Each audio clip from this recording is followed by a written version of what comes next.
पर इस वक्त की बड़ी खबर के साथ एक बार फिर से आपके सामने मौजूद है, जहां पर देश दुनिया की ताजा बड़ी अपडेट में बताएंगे आज की बड़ी खबरों के बारे में। और किसानों की महापंचायत को लेकर राकेश टिकैत ने कहां पर की है महापंचायत, और इस दौरान पहले से बिना तैयारी के भी भारी संख्या में उमड़ा है किसानों का जन सैलाब। इसकी अपडेट तक पहुंचाएंगे। और इसी के साथ में दोस्तों यूपी के चुनाव पर टिकैत की तरफ से एक बार फिर से बड़ा ऐलान किया गया है। इसी के साथ में कृषि मंत्री की कार पर कीचड़ फेंकने और मुर्दाबाद के नारे लगाने के बाद जिले के एसपी और डीएम को ट्रांसफर कर दिया गया है। दोस्तों इसकी अपडेट तक पहुंचाएंगे। और इसी के साथ में राकेश टिकैत को लेकर कई सारे फेक अकाउंट से गलत बयान जारी किए जा रहे हैं। इसको लेकर भारतीय किसान यूनियन की तरफ से बयान सामने आया है। और इसी के साथ में आपको बताएंगे दोस्तों चढ़ूनी ग्रुप की तरफ से संयुक्त किसान मोर्चा के बैठक का क्यों बॉयकॉट किया गया है। इसकी अपडेट तक पहुंचाएंगे और एक एक करके चलेंगे सभी बड़ी अपडेट की तरफ, सारी बड़ी जानकारी आप तक पहुंचाएंगे। लेकिन उससे पहले दोस्तों अगर आप भी देश के अंदर जारी किसानों के आंदोलन का समर्थन करते हैं और संयुक्त किसान मोर्चा का समर्थन करते हैं तो इस वीडियो को लाइक करके लाल बटन दबाकर चैनल को सब्सक्राइब करके घंटे को दबाकर कमेंट बॉक्स में जय जवान जय किसान, किसान एकता जिंदाबाद जरूर लिखेगा। इसी के साथ दोस्तों उत्तर प्रदेश के अंदर क्या आप परिवर्तन की लहर बहते हुए देखते हैं या फिर कुछ और, जो कुछ भी आपकी राय हो कमेंट बॉक्स में लिखिएगा जरूर। चलते हैं पहली और बड़ी अपडेट की तरफ, जिसमें आपको बता दें कि उत्तर प्रदेश के नोएडा में राकेश टिकैत की तरफ से एक बड़ी महापंचायत की गई है। ग्रेटर नोएडा के जेवर में भारतीय किसान यूनियन के कार्यकर्ताओं ने कृषि कानून के विरोध में महापंचायत का आयोजन किया। इस दौरान जेवर में किसानों ने अपनी मांगों को लेकर प्राधिकरण के खिलाफ भी प्रदर्शन किया। इस महापंचायत में हजारों की संख्या में किसानों का समर्थन देखने को मिला। आपको बता दें बिना तैयारी की इतनी बड़ी महापंचायत होने का सीधा मतलब यह है कि किसानों में आंदोलन को लेकर एक नया जोश और नई शक्ति देखने को मिल रही है कि उनकी समस्याओं का समाधान होगा। और ऐसे में दोस्तों राकेश टिकैत ने मंच से कुछ बड़े खुलासे करते हुए जानकारी दी है। आपको बता दें कि टिकैत ने किसानों की मांग का समर्थन किया है, जिसमें प्राधिकरण ने किसानों की जमीन अधिग्रहण की थी और उन्हें अभी तक 64% मुआवजा और 10% का प्लॉट नहीं दिया गया है। इसके साथ साथ किसानों ने कई सारी सूत्रीय मांगों को लेकर इस महापंचायत में अपनी मांगे उठाई है। किसानों का कहना है कि प्राधिकरण इन समस्याओं का हल नहीं कर रहा है। दरअसल दोस्तों योगी सरकार ने ऐलान किया है कि नोएडा के अंदर जेवर में एयरपोर्ट बनेगा, जिसकी घोषणा कर दी गई है। और जमीन अधिग्रहण को लेकर किए गए वादों को पूरा न करने से किसान काफी नाराज है। और इसी के साथ में आपको बता दें चलते हैं एक और बड़ी अपडेट की तरफ, जिसमें दोस्तों यूपी चुनाव पर बोले टिकैत, कहा जीतेगा कोई और सर्टिफिकेट किसी और को मिल जाएगा। यानी आने वाले चुनाव को लेकर टिकैत की तरफ से सभी को सचेत किया गया है। इसी के साथ में चलते हैं एक और बड़ी अपडेट की तरफ, जहां पर दोस्तों कृषि कानून को लेकर कृषि मंत्री नरेंद्र सिंह तोमर दिल्ली में चल रहे किसानों के विरोध से बचते हुए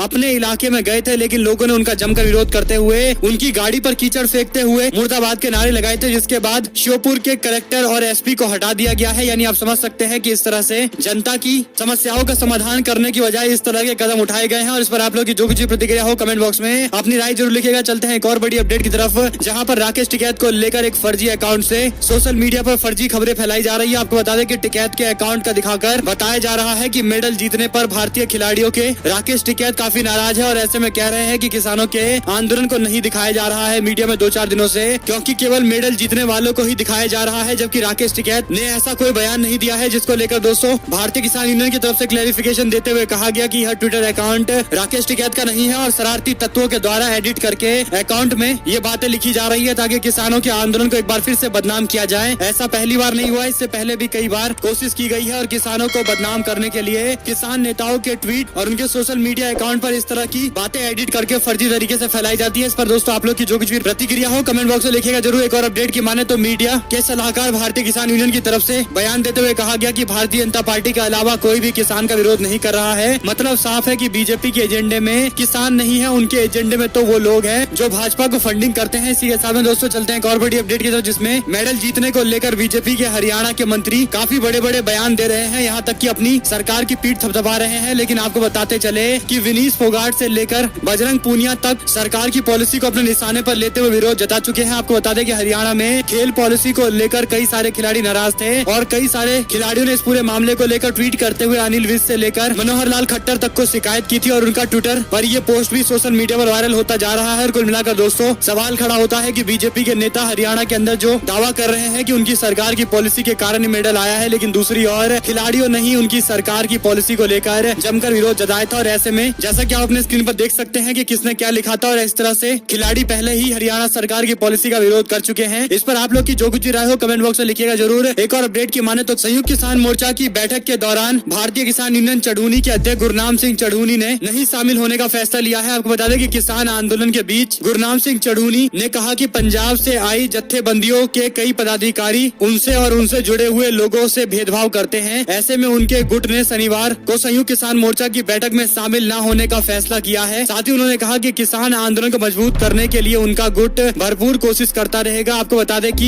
चढ़ूनी के चुनाव लड़ने के बयान को लेकर संयुक्त किसान मोर्चा पहले से ही काफी नाराज है और ऐसे में चढ़ूनी के द्वारा एक बार फिर से चुनाव लड़ने की बातें कही जा रही है। हालांकि दूसरी ओर संयुक्त किसान मोर्चा की तरफ से अभी तक कोई बयान जारी नहीं किया गया है। वहीं पर दूसरी ओर चढ़ूनी की तरफ से बैठक के बहिष्कार करने को लेकर उन्होंने ये बातें बताई है। कहा है कि आंदोलन को कमजोर किसी भी कीमत पर नहीं करने देंगे, आंदोलन बदस्तूर अपनी मजबूती से चलता रहेगा। और एक और अपडेट की माने दोस्तों तो आम आदमी पार्टी के सांसद संजय सिंह ने जल जीवन मिशन पर लगाया 30,000 करोड़ के घोटाले का आरोप, कंपनी के नाम बताकर सवाल खड़े किए हैं। आम आदमी पार्टी के राज्यसभा के सांसद संजय सिंह ने प्रदेश सरकार पर गंभीर आरोप लगाया है। उन्होंने जल जीवन मिशन में करीब 30,000 करोड़ के घोटाले का आरोप लगाया है। उनका कहना है कि लाख करोड़ से ऊपर की इन योजनाओं में राज्य और केंद्र सरकार बराबर की भागीदार है और ऐसे में 3 वित्तीय वर्ष में इसे पूरा किया जाना था, लेकिन जमीन पर बीते वर्ष कोई काम नहीं हुआ है और केवल पैसे लुटाए गए हैं। उनकी तरफ से और भी बड़े खुलासे करते हुए बताया गया है कि योगी सरकार ने प्रदेश में 1,20,000 करोड़ रुपए की इस योजना में राज्य और केंद्र सरकार का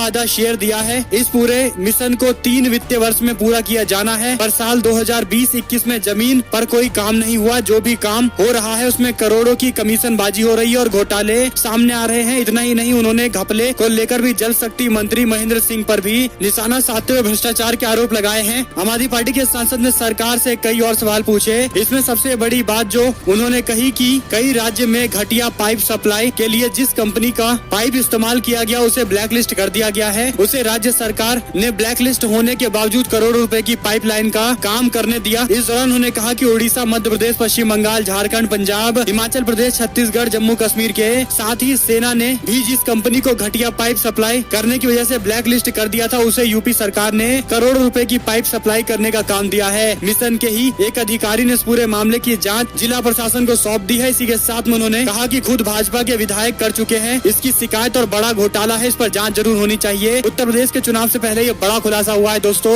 इस पर आप लोग की जो कुछ प्रतिक्रिया हो कमेंट बॉक्स में लिखिएगा जरूर। एक और अपडेट की माने तो 2022 में सपा और महान दल ने आखिरकार गठबंधन करते हुए चुनाव जीतने को लेकर हुंकार भरी है। समाजवादी पार्टी के अध्यक्ष अखिलेश यादव ने कहा कि सहयोगी पार्टी महान दल के साथ मिलकर 400 से ज्यादा सीटें जीतेंगे। जाति आधारित जनगणना की मांग को लेकर उन्होंने कहा कि पिछड़ों की जनसंख्या को गिनने की इजाजत सरकार को देनी चाहिए और केंद्र सरकार को यह सुनिश्चित करना चाहिए कि पिछड़ों की आबादी कितनी है इसकी संख्या का गणना किया जाए। अखिलेश यादव ने समाजवादी पार्टी के मुख्यालय में महान दल के कार्यकर्ताओं का सम्मेलन किया। अखिलेश यादव ने यह भी कहा कि सत्ता में आने पर कोरोना काल में हुई मौत की जांच करेंगे और इसके पीछे जो भी लोग हैं उनके खिलाफ कड़ी से कड़ी कार्रवाई करेंगे। वहीं पर महान दल के नेता केशव देव मौर्य ने कहा कि वह भारतीय जनता पार्टी को हराने के लिए समाजवादी पार्टी में विलय कर सकते हैं। सुप्रीम कोर्ट की गाइडलाइंस के आधार पर कोरोना से जान गंवाने वालों के आश्रितों की मदद की जाएगी। जातीय जनगणना की मांग को एक बार फिर से दोहराया गया है। वहीं पर दोस्तों एक और अपडेट की माने तो आगरा से ये बड़ी जानकारी सामने आ रही है, जहां पर बीजेपी के राष्ट्रीय अध्यक्ष जेपी नड्डा के साथ में योगी आदित्यनाथ चुनावी प्रचार और प्रसार के साथ साथ पार्टी के कार्यकर्ताओं की बैठक ले रहे थे, लेकिन बाहर गेट पर पुलवामा आतंकवादी हमले में शहीद हुए कौशल की वीरांगना को पुलिस ने थाने पहुंचा दिया। शहीद की पत्नी बेटे को लेकर पुलिस थाने चली गई, ये बड़ा खुलासा हुआ है। आपको बता दें कि शहीद की पत्नी मुख्यमंत्री से मुलाकात करना चाहती थी, घोषणाओं को पूरा न करने को लेकर नाराज थी और योगी आदित्यनाथ से मुलाकात करके उनको जानकारी देने वाली थी, लेकिन इस तरह से उनके साथ ये बदसलूकी की गई है। आपको बता दें कि भारत समाचार की तरफ से दी गई जानकारी में बताया गया है कि भारतीय जनता पार्टी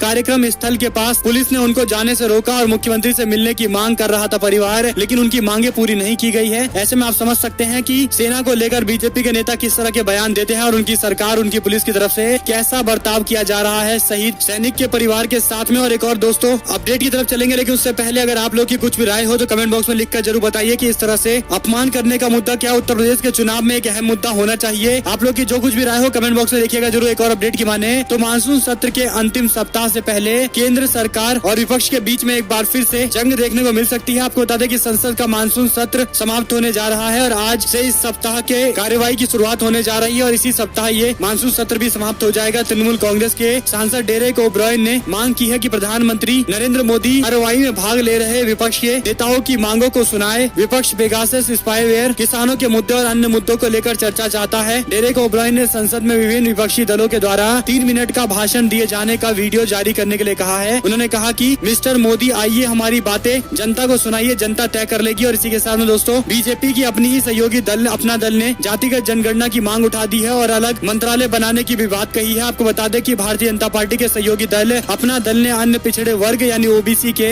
कल्याण के लिए अलग केंद्र के मंत्रालय और पूरे देश में जाति आधारित जनगणना की मांग कर दी है। भारतीय जनता पार्टी के सहयोगी दल अपना दल ने अन्य पिछड़ा वर्ग के कल्याण के लिए एक अलग मंत्रालय बनाने की बात कही है। इसी के साथ में आपको बता दें कि उत्तर प्रदेश के चुनाव जल्द ही होने वाले हैं और ऐसे में भारतीय जनता पार्टी के अपने ही सहयोगी दल ने ये मांग कर दी है। कुल मिलाकर इस पूरे मामले को लेकर बीजेपी अलग थलग हो गई है। एक भी पार्टी बीजेपी के समर्थन में दिखाई नहीं देती है। बीजेपी अलग थलग दिखाई देती है। और एक और अपडेट की माने दोस्तों तो मोदी विरोधी मिशन को लेकर ममता बनर्जी का खेमा मजबूती से तैयारी कर रहा है। असम के अंदर भी पार्टी के विस्तार को लेकर कुछ बड़ी चर्चाएं की जा रही है। दरअसल दोस्तों पश्चिम बंगाल के मुख्यमंत्री और तृणमूल कांग्रेस सुप्रीमो ममता बनर्जी ने बंगाल की जीत के बाद 2024 की तैयारी शुरू कर दी है। इस क्रम में ममता बनर्जी ने असम में शिव सागर से विधायक अखिल गोगोई से मुलाकात की है। अखिल कृषक मुक्ति संग्राम समिति के नेता हैं, जो सिटीजनशिप अमेंडमेंट एक्ट को लेकर काफी विरोध करते दिखाई दिए थे, जिसके बाद उनको जेल में बंद कर दिया था और बाद में कोर्ट के दखल के बाद उनको छोड़ा गया था। इसके अलावा बंगाल की मुख्यमंत्री ममता बनर्जी ने उनसे मुलाकात करते हुए टीएमसी में उनकी पार्टी के विलय को लेकर आमंत्रण भेजा है। साथ ही साथ उनको प्रदेश अध्यक्ष बनाए जाने को लेकर भी आश्वासन दिया गया है। यानी असम के अंदर भी पार्टी के विस्तार को लेकर तृणमूल कांग्रेस एक ऐसे चेहरे को ढूंढ रही है जो चेहरा राज्य के अंदर उनकी पार्टी को मजबूत कर पाएगा और ऐसे में अखिल गोगोई एक अच्छा विकल्प हो सकते हैं। इसीलिए कांग्रेस पार्टी असम के अंदर इतनी बड़ी ताकत बनकर बीजेपी को टक्कर देने की स्थिति में दिखाई नहीं देती है। इसीलिए ममता बनर्जी की तरफ से भी नए प्रयास किए जा रहे हैं। आप लोग की जो कुछ भी राय हो कमेंट बॉक्स में लिखिएगा जरूर। एक और अपडेट की माने तो तृणमूल कांग्रेस का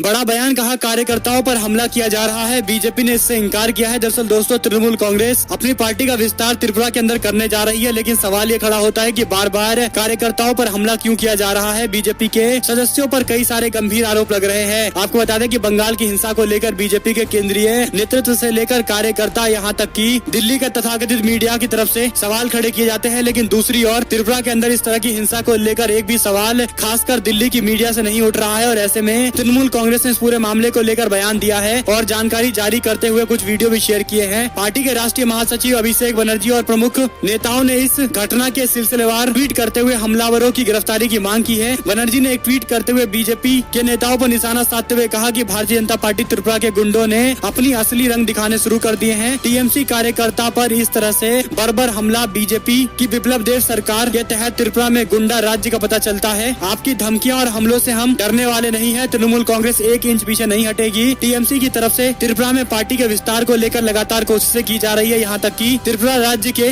जाने माने पार्टियों के साथ गठबंधन करने को लेकर बातचीत बदस्तूर जारी है। और एक और अपडेट की माने तो उत्तर भारतीय पूर्व मुख्यमंत्री होगा कांग्रेस पार्टी का कार्यकारी अध्यक्ष, यानी कांग्रेस पार्टी अपने अध्यक्ष पद पर बड़े बदलाव करने वाली है। कांग्रेस पार्टी अपने ढांचे में बदलाव पर विचार कर रही है। ऐसे में महासचिव और राज्य के प्रभारी स्तर पर होने वाले फेरबदल को लेकर पार्टी के अंदर गंभीर मंथन चल रहा है। पार्टी सोनिया गांधी पर बोझ कम करने के लिए एक कार्यकारी अध्यक्ष की नियुक्ति करने पर विचार कर रही है। सूत्रों का कहना है कि इस पद के लिए एक हिंदी भाषी राज्य से कोई पूर्व मुख्यमंत्री पर विचार किया जा रहा है। वर्तमान में पार्टी में 3 पूर्व मुख्यमंत्री हैं, चाहे मध्य प्रदेश के अंदर दिग्विजय सिंह हो, हरियाणा के अंदर पूर्व मुख्यमंत्री भूपेंद्र सिंह हुड्डा हो या फिर कमलनाथ हो। इन तीनों के नाम को लेकर चर्चाएं चल रही है। हाल फिलहाल के अंदर कमलनाथ ने भी सोनिया गांधी से मुलाकात किया था और ऐसे में पार्टी की तरफ से जल्द कोई बड़ा फैसला लिया जाएगा। वहीं पर दोस्तों ममता बनर्जी अगले माह एक बार फिर से दिल्ली आने वाली है। बीजेपी विरोधी दलों के नेताओं से एक बार फिर से मुलाकात करेंगी। वहीं पर टीएमसी सांसद की प्रधानमंत्री को चुनौती, कहा कि हमारी मांगों के अनुसार प्रधानमंत्री पेगासस मामले पर बहस करवा के दिखाए। एक और अपडेट की माने तो कांग्रेस पार्टी के सांसद बोले, कहा आईटी कमेटी की मीटिंग में बीजेपी सांसदों ने रुकावट डाली। लगता है अफसरों की गवाही के लिए न आने के निर्देश मिले हैं। आपको बता दें कि कांग्रेस पार्टी के सांसद शशि थरूर ने रविवार को पेगासस जासूसी मामले को लेकर बड़ा खुलासा किया है। शशि थरूर संसद की आईटी कमेटी के अध्यक्ष भी है। उनका कहना है कि कमेटी में शामिल बीजेपी के सांसदों ने 28 जुलाई को बुलाई गई मीटिंग में रुकावट डालने की कोशिश की, क्योंकि वे नहीं चाहते थे कि इस मुद्दे पर चर्चा की जाए। शशि थरूर ने कहा कि जिन अधिकारियों को उस मीटिंग में गवाही देनी थी, ऐसा लगता है कि उन्हें शामिल नहीं होने का निर्देश दिया गया। हालांकि शशि थरूर ने उम्मीद जताई है कि कमेटी के सामने चलकर पेगासस जासूसी के मामले को लेकर मुद्दा उठाएंगे। अगर ऐसा नहीं करेंगे तो उन पर कानूनी कार्रवाई भी हो सकती है, क्योंकि पार्लियामेंट जब अपनी पावर का इस्तेमाल करेगी तो किसी भी अधिकारी को सबक सिखा सकती है। और एक और अपडेट की माने तो जेडीयू में शुरू हो गया पावर गेम। पोस्टर बैनर से ललन सिंह की तस्वीरें हटा दी गई है। दरअसल दोस्तों जनता दल यूनाइटेड के राष्ट्रीय अध्यक्ष ललन सिंह पटना पहुंचे थे और इस दौरान उनके समर्थकों और पार्टी के नेताओं और कार्यकर्ताओं ने उनका जबरदस्त स्वागत किया। पटना में जेडीयू का शक्ति प्रदर्शन देखने को मिला, लेकिन इस मौके पर आरसीपी सिंह के करीबी माने जाने वाले नेता या तो सामने नहीं आए या फिर पटना नहीं पहुंचे। आरसीपी सिंह केंद्रीय मंत्रिमंडल में शामिल होने के बाद पहली बार 16 अगस्त को पटना पहुंचेंगे। पटना एयरपोर्ट से पार्टी कार्यालय तक उनके भव्य स्वागत की तैयारी चल रही है। आरसीपी समर्थकों ने स्वागत की तैयारी भी कर दी है। इसी के साथ में आपको बताते चले कि पार्टी के कार्यालय में आरसीपी सिंह के स्वागत में जो पोस्टर लगाए गए हैं, उस पोस्टर और तस्वीरों में से नीतीश कुमार के द्वारा राष्ट्रीय अध्यक्ष बनाए गए ललन सिंह की तस्वीरें गायब दिखाई दे रही है। कुल मिलाकर आरसीपी सिंह और ललन सिंह के बीच में जनता दल यूनाइटेड के अंदर दो अलग अलग खेमेबाजी चल रही है, इसमें किसी तरह की कोई दो राय नहीं है। एक और अपडेट की माने तो अब्दुल्ला कुट्टी के बयान को लेकर कांग्रेस पार्टी ने तीखा पलटवार करते हुए कहा कि सचिन पायलट कांग्रेस पार्टी के सच्चे सिपाही हैं, पार्टी में बने रहेंगे। भारतीय जनता पार्टी के अल्पसंख्यक मोर्चा के राष्ट्रीय उपाध्यक्ष एपी अब्दुल्ला कुट्टी की तरफ से सचिन पायलट पर की गई टिप्पणी के विरोध में कांग्रेस पार्टी के कार्यकर्ताओं की ओर से पुतला दहन किया गया है। कांग्रेस के नेता सादिक चौहान के नेतृत्व में कार्यकर्ताओं ने रामगंज बाजार में अब्दुल्ला कुट्टी के बयान को लेकर पुतला फूका। सादिक चौहान ने कहा कि अब्दुल्ला कुट्टी ने जो बयान दिया है बहुत ही दुर्भाग्यपूर्ण है। वाम पार्टी से निष्कासित किया गया एक व्यक्ति है जो अब आरएसएस की भाषा बोल रहा है। भारतीय जनता पार्टी सचिन पायलट की लोकप्रियता से घबरा गई है और ऐसे में इस तरह के बयान दे रही है। एक और अपडेट की माने तो सपा यदि छोटे छोटे पार्टियों को एक साथ लाकर समझौता करके उत्तर प्रदेश में चुनाव लड़ेगी तो बीजेपी को एक भी सीट पूर्वी उत्तर प्रदेश में नहीं मिलेगा।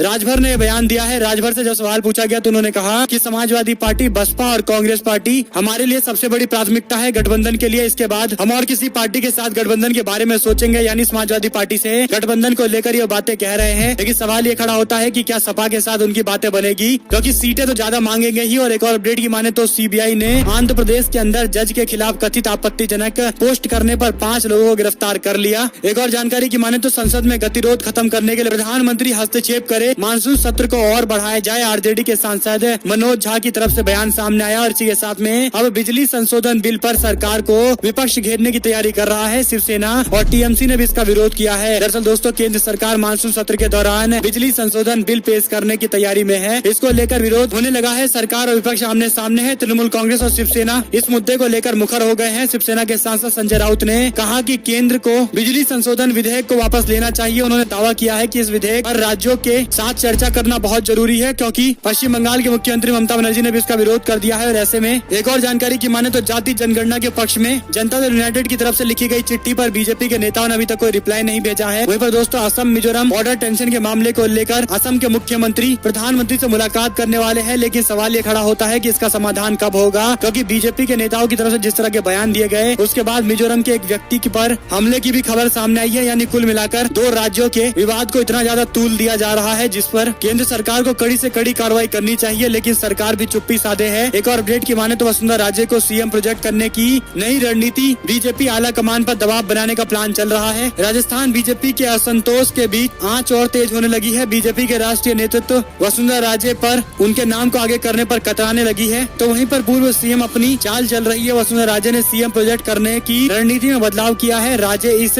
रणनीति के तहत राष्ट्रीय नेतृत्व पर दबाव बनाने के लिए चक्रव्यूह रच रही हैं। तो वहीं पर राष्ट्रीय नेतृत्व भी वसुंधरा राजे को अप्रत्यक्ष रूप से चेतावनी दे रहा है, पार्टी के इतर कोई भी काम करने से बचने के लिए कह रहा है। और एक और अपडेट की माने तो ट्विटर पर राहुल गांधी का अकाउंट ब्लॉक करने को लेकर कांग्रेस पार्टी के कार्यकर्ताओं ने भी राहुल गांधी के ट्रेंड कराए और इसी के साथ में अखिलेश यादव को लेकर योगी आदित्यनाथ के बयान पर ट्विटर पर ट्रेंड चलता रहा। योगी आदित्यनाथ के बयान को सड़क छाप बयान बताया गया। वहीं पर दोस्तों, टोक्यो के अंदर ओलंपिक समापन हो चुका है। भारत की तरफ से बजरंग पूनिया ने तिरंगा थामते हुए क्लोजिंग सेरेमनी में हिस्सा लिया और इस दौरान उनकी तरफ से अगली बार गोल्ड लाने को लेकर भी बातें कही गई है। और एक और अपडेट की माने कोरोना वैक्सीन की दोनों डोज ले चुके लोग 15 अगस्त से मुंबई की लोकल ट्रेन में कर सकेंगे सफर। सीएम उद्धव ठाकरे ने यह ऐलान किया है। वहीं पर श्रीनगर के लिए रवाना होंगे राहुल गांधी। तो दोस्तों, अगर आपको भी खबर अच्छी लगी हो तो इस वीडियो को लाइक करिएगा, लाल बटन दबाइए, चैनल को सब्सक्राइब करिए, घंटी दबाइए, हमारे साथ लगातार बने रहिए। जुड़े रहने से दोस्तों का बहुत बहुत धन्यवाद। आप लोग देख रहे थे अपना चैनल। जय हिंद, जय भारत, वंदे मातरम।